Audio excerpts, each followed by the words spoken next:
আল্লাহ তাআলা বলছেন, লাকাদ খালাকনাল ইনসানা ফি আহসানি তাকওয়িম সুম্মা রাদাদনাহু আসফালা সাফিলিন।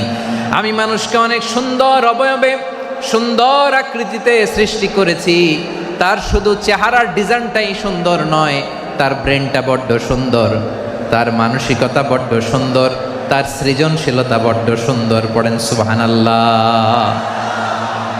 আমাদের চেহারা, অবয়ব, ডিজাইন যে সুন্দর তা না, আমাদের ব্রেনটা অনেক সফিস্টিকেটেড ব্রেন, অনেক সফিস্টিকেটেড। এই 1.5 কেজি ব্রেন ইউজ করে মানুষ গোটা বিশ্বে সভ্যতা বিনির্মাণ করেছে, ঠিক কিনা? এই ব্রেন আল্লাহ তাআলা আমাকে দিয়েছে। এটারে কাজে লাগালে, আপনার 6 সেন্স কাজে লাগালে আপনি অনন্য মানুষ হয়ে উঠবেন, মহামানবে রূপান্তরিত হবেন। মানুষ হতে পারে, চাইলেই মহামানব হতে পারে। আবার যদি মানুষ চায় খারাপও হতে পারে।